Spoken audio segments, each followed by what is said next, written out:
Buenas noches y bienvenidos a Las Cosas Como Son. El día de hoy es feriado en el Perú con motivo del aniversario del combate de Angamos, en el que perdió la vida el almirante Miguel Grau. Por esa razón se ha respetado en todas las entidades públicas de nuestro país un minuto de silencio a las 9:50 de la mañana, que es la hora en la que el comandante del Huáscar falleció cuando se hallaba en el puesto de mando de ese buque de la Marina de Guerra del Perú. El día feriado significa que ha habido escasa actividad pública y por lo menos política pública fuera del acto ritual, naturalmente, de celebración a Grau, que fue presidido por el presidente de la República en la Plaza Grau del Callao y en las localidades de nuestro país. Desde el punto de vista internacional, conviene destacar que el Premio Nobel de la Paz se atribuyó por la primera vez en casi 80 años a periodistas de Filipinas y de Rusia, respectivamente, por el combate que han tenido a lo largo de años contra las noticias falsas, por una parte, y contra los autoritarismos de nuevo tipo, por otra parte. Sobre ese tema conversaremos en este programa con el periodista de investigación Gustavo Gorriti. Comenzamos, sin embargo, con los aspectos económicos que pueden derivarse de los cambios que se han producido en el gabinete ministerial, y hemos invitado para eso al economista Alonso Segura, quien ya en varias oportunidades nos ha ayudado a comprender lo que pasa y a anticipar lo que puede pasar. Muy buenas noches, Alonso Segura, y bienvenido a RPP. Buenas noches, Fernando. Gracias por la invitación. Bueno, usted es de los que con más claridad ha venido insistiendo en que en realidad, pese a la retórica y pese a los gestos y pese a los discursos, falta un norte que pueda estructurar una política económica.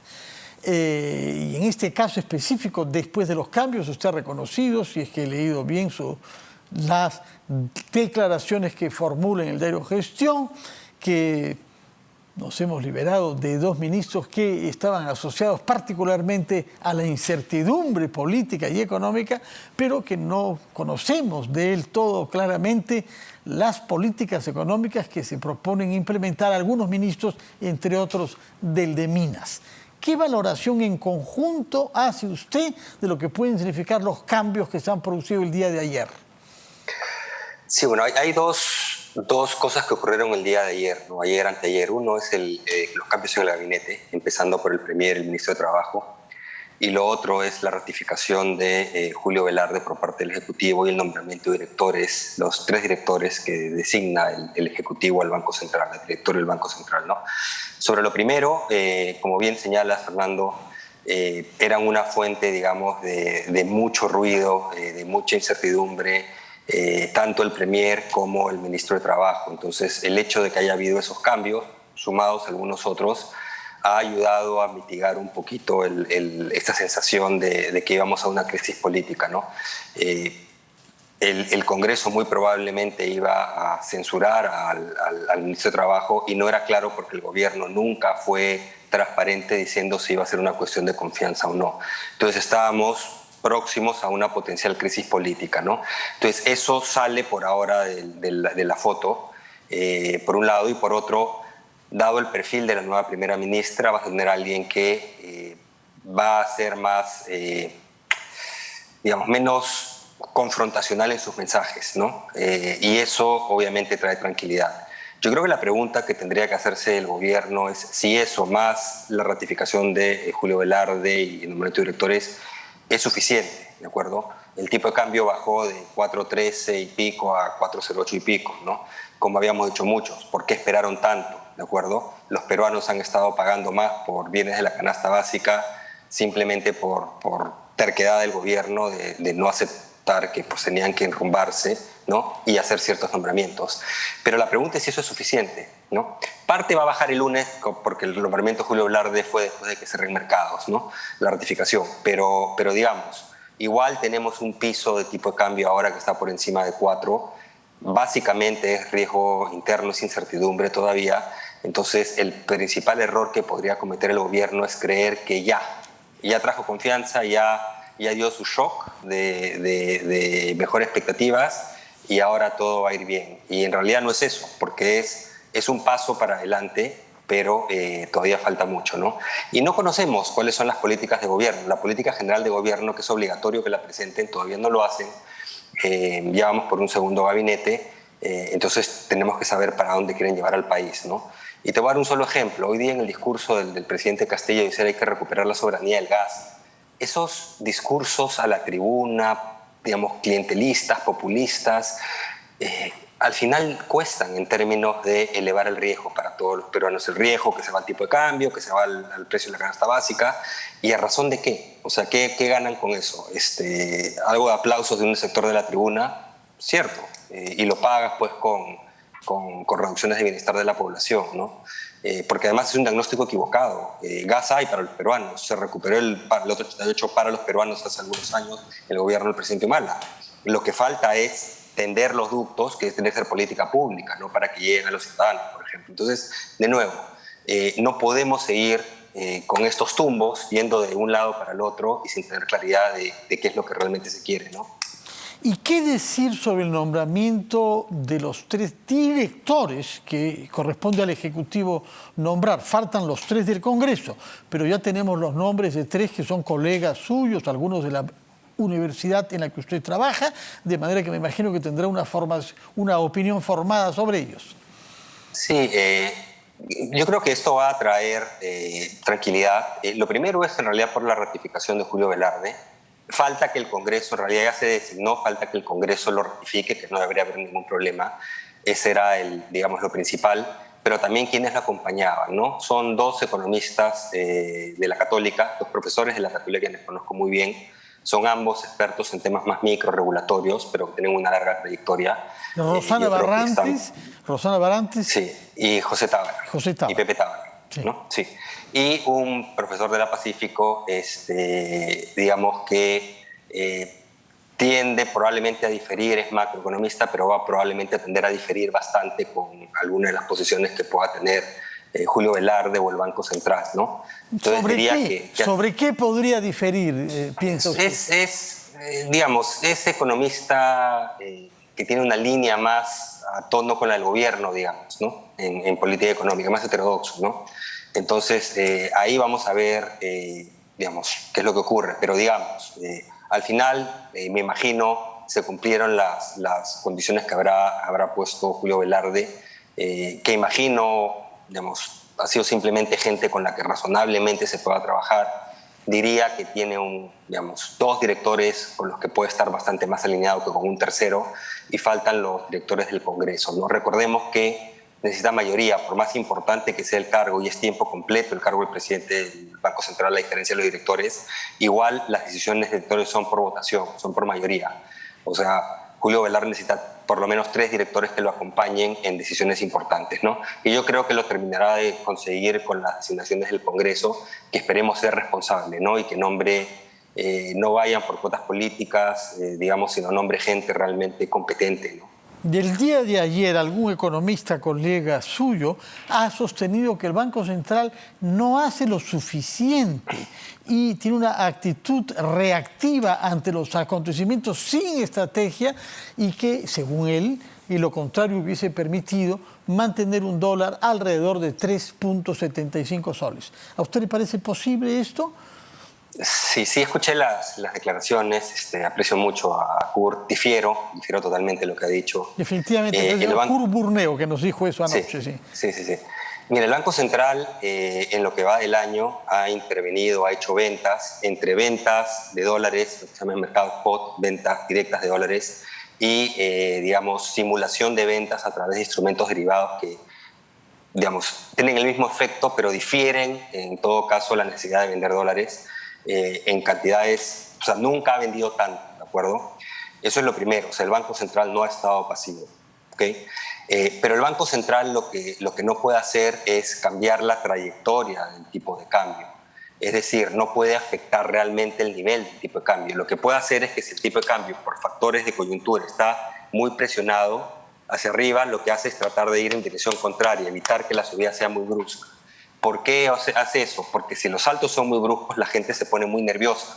y eso te genera un efecto, digamos, un efecto como avalancha, ¿no? Que todo el mundo hace lo mismo, ¿no? Igual cuando es para abajo, cuando está cayendo mucho, le da soporte, ¿no? Entonces lo que estaba ahora haciendo, como iba para arriba, estaba vendía para jalarlo hacia abajo, ¿no?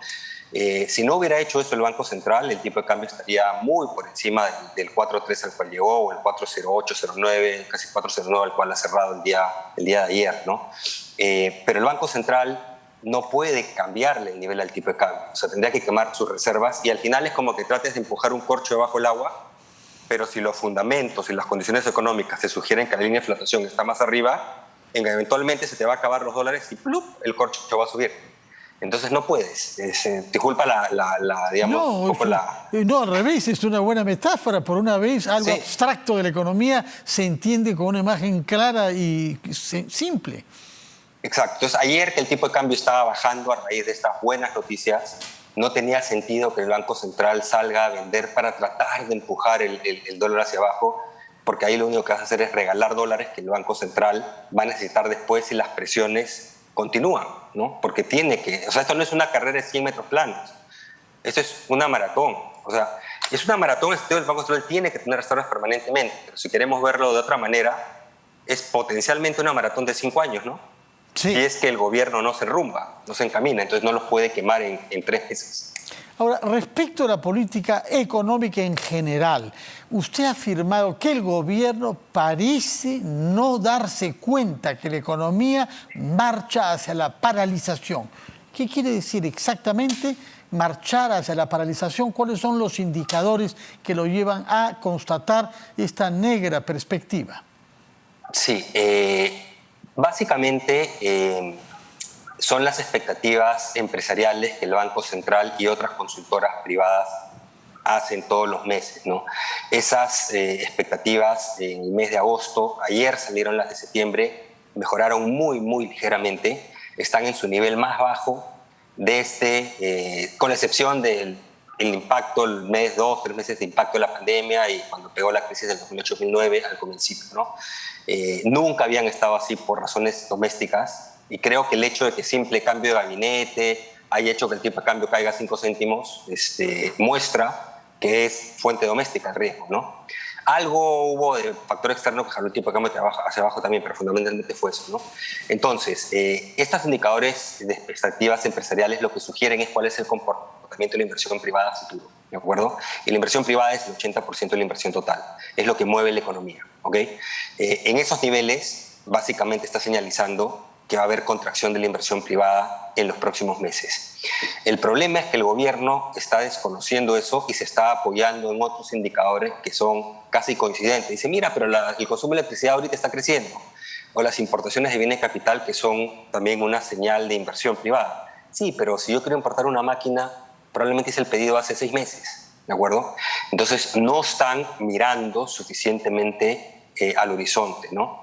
Y eso lo puedes contrastar si tú hablas simplemente con empresarios medianos y grandes. El nivel de preocupación que tiene no es simplemente un numerito en una encuesta.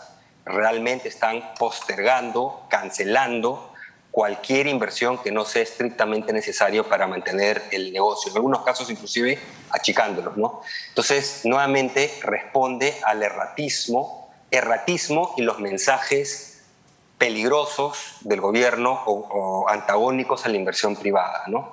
Entonces, eso es lo que esperemos ahora se corrija, pero no solo en discurso, porque una cosa es el discurso, de repente lo modera, es que en las acciones se vea que realmente están abandonando algunas de estas banderas.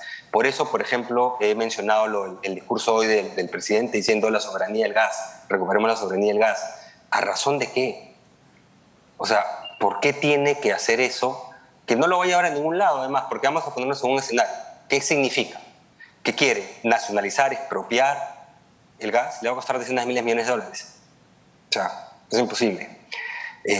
El problema es que haya operadores internacionales en el transporte de gas.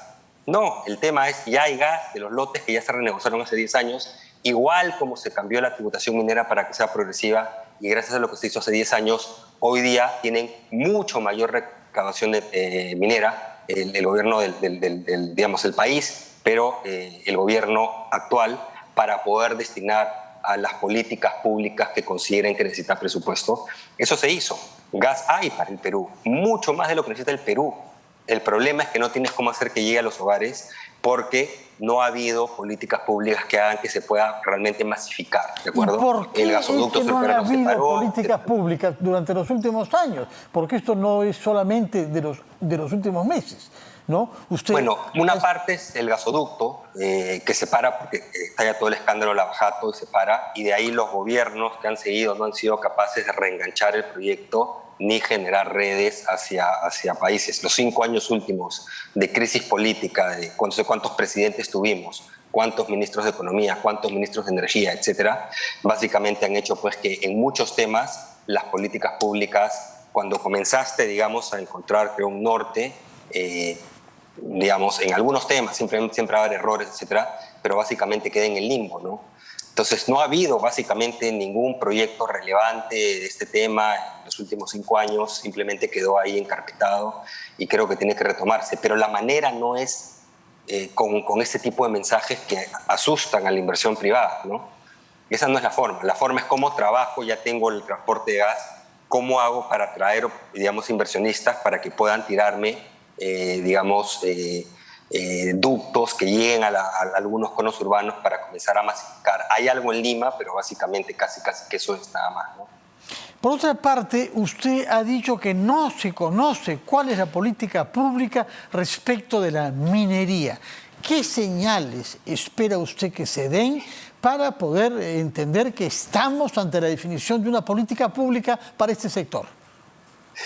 Mira, hay distintas cosas, ¿no? Lo primero es tus reglas de juego, digamos, tu sombrilla, sobre todo para todo inversionista internacional que está pensando invertir en un país. Y eso parte de la Constitución, ¿de acuerdo? Entonces, mientras sigamos con esta historia de Asamblea Constituyente para cambiar todo, va a haber mucho, digamos, recelo, va a haber esa percepción de mayor riesgo y va a haber muchos que van a estar renuentes a entrar. El gobierno no aclara.